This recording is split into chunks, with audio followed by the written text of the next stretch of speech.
በባሌ ዞን ከአለቃሽ ጋር ድብቅ ግንኙነት አለች በማለት ሚስቱን ልጆቿ ፊት የገደለው ግለሰብ በእስራት ተቀጣ። በዞን ውስጥ ነዋሪ የሆኑት የ28 ዓመቱ ሽመላ ሄዮና የ25 ዓመቷ አልማዝ አየነ በሚሰሩበት የኮንስትራክሽን ስራ ተዋውቀው ትዳር ከመሰረቱ ዓመታትን አስቆጥረዋል። ጥንዶቹ በትዳራቸውም 2 ልጆችን ወልደው ለመሳም በቅተዋል። በሂደት ግን ባለቤቱን በአለቃዋ መጠርጠር ይጀምራል።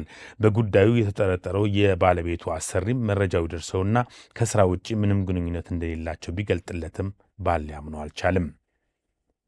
የባለቤቱንም ስልክ አንስቶ ሲፈትሽ ከአለቃዋ ጋር የተነጋገረችበትና በአለቃዋ የተመዘገበ ስልክ ቁጥር ያገኛል። በዚህም በቅናት ተነሳስቶ በተኛችበት በስለታማ መሳሪያ በገዛ ልጆቹ ፊት ሕይወቷ እንዲያልፍ ማድረጉን የፖሊስ መዝገብ ይገልጻል። ክሱን የተመለከተው የባሌ ዞን ከፍተኛ ፍርድ ቤትም ተከሳሽ ባልተረጋገጠ ጥርጣሬ በመነሳት ሆን ብሎ አስቦና አቅዶ የትዳር አጋሩን በመግደል በ19 ዓመት እስራት እንዲቀጣ ወስኖበታል።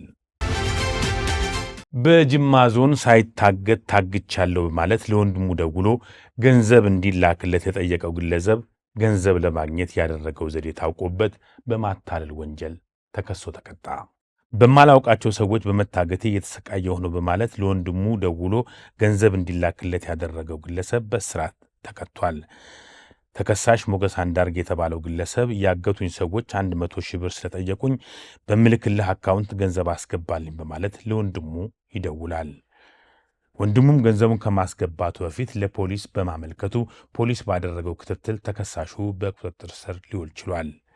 አቃቢ ሕግም በአታላይነት ወንጀል ክስ የመሰረተበት ሲሆን ክሱን የተመለከተው የወረዳው ፍርድ ቤትም ተከሳሽ በ3 ዓመት ከ2 ወር እስራት እንዲቀጣ የወሰነበት መሆኑን ከስፍራው የደረሰን ዜና ገልጿል። ውድ የፕሮግራማችን ተከታታዮች የወንጀልን አስከፊነት የሚሰብከውን ይህን ፕሮግራማችን ከወደዱትና ሌሎች ከፕሮግራማችን ተምረው ራሳቸውን ከወንጀልና ከጸጸት እንዲጠብቁ ከወደዱ ቻናላችን ላይክ፣ ሼር እና ሰብስክራይብ እንዲያደርጉ ድጋፎን እንጠይቃለን።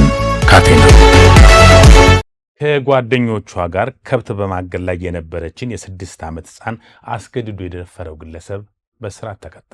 ተከሳሹ ሰለሞን ሃይደር የተባለው ግለሰብ የ6 ዓመቷን ሕፃን ከጓደኞቿ ጋር ከብት በማገድ ላይ በነበረችበት ወቅት በስልኩ ጌም ተጫወቱ በማለት ያታልላታል። በመቀጠልም የጣቴ ቀለበት ጠፍቶብኛል አብረን እንፈልግ በሚል በማታለል ሕፃኗን ከጓደኞቿ ነጥሎ ወደ ጫካ በመውሰድ ድፍረቱን ፈጽሞባታል። በቤት ውስጥ በተፈጠረ ያለ መግባባት ከቤት የጠፋች ባለቤቱን ሊፈልግ በምሽት የወጣው አባወራ ተደብቃ በጠበቀችው ሚስቱ ተገደለ ይላል ከደቡብ ኢትዮጵያ ሕዝቦች ያገኘነው ዜና። በደቡብ ኢትዮጵያ ክልል ኮሬ ዞን ነዋሪ የሆነችው ተከሳሽ ከትዳር አጋሯ ጋር በተነሳ አለመግባባት ምክንያት ምሽት ላይ ከቤት ወጥታ እንደተሰወረች ይገለጻል። የትዳር አጋሯም ተከሳሿን ሲፈልጋት ተከሳሽ ተደብቃ በነበረበት ቦታ ይዛው በነበረው ቆጮ መቅረጫ አንገቱን በመቁረጥ ሕይወቱን እንዲያልፍ ማድረጓን የኮሬ ዞን ፖሊስ መምሪያ ገልጿል። ፖሊስም ተከሳሽን በቁጥጥር ስር በመዋል የክስ መዝገቧን ለአቃቤ ሕግ ያቀርባል። ፍርድ ቤቱም ተከሳሽ ጥፋተኛ በመሆኗ በቀረበባት ክስ መዝገብ በማጣራት በ20 ዓመት ጽኑ እስራት እንድትቀጣ ወስኖባታል። ፖሊስም ተከሳሽን በቁጥጥር ስር በመዋል የክስ መዝገቧን ለአቃቤ ሕግ ያቀርባል። ፍርድ ቤቱም ተከሳሽ ጥፋተኛ መሆኗን በማረጋገጡ በ20 ዓመት ጽኑ እስራት እንድትቀጣ ወስኖባታል። በነገሌ አርሲ በፈራረሰ ቤት ውስጥ ተጥሎ በረሃብ ተዳክሞ የነበረውን ሕፃን አንስታ ጡቷን በማጥባት ከሞት የታደገችው የፖሊስ አባል መልካም ተግባር ከብዙዎች አድናቆት እየጎረፈላት ነው ይላል ከስፍራ የደረሰን ዜና።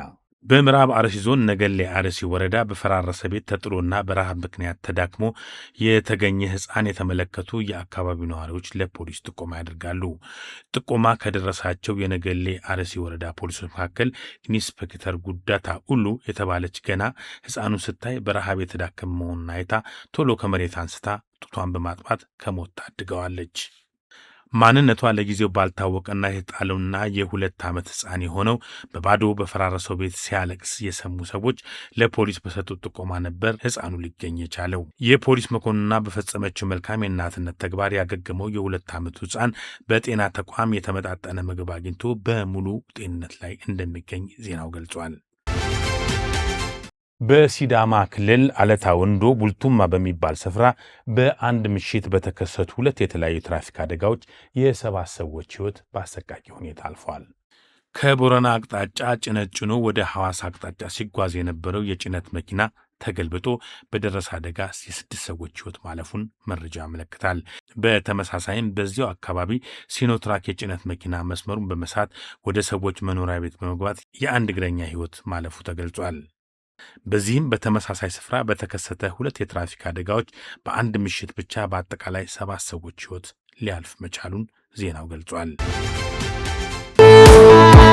ውድ የፕሮግራማችን ተከታታዮች የወንጀልን አስከፊነት የሚሰብከውን ይህን ፕሮግራማችን ከወደዱትና ሌሎች ከፕሮግራማችን ተምረው ራሳቸውን ከወንጀልና ከጸጸት እንዲጠብቁ ከወደዱ ቻናላችን ላይክ፣ ሼር እና ሰብስክራይብ እንዲያደርጉ ድጋፎን እንጠይቃለን። ካቴና የዕለቱ ዜና ካቴናችን በዚህ ተጠናቋል። ዝርዝር ላለው ጉዳዮች ካቴና የተሰኘውን የዩቲዩብ ቻናላችን ላይክ፣ ሼር እና ሰብስክራይብ በማድረግ የተለያዩ ፕሮግራሞችን እንድትከታተሉ እንጋብዛለን።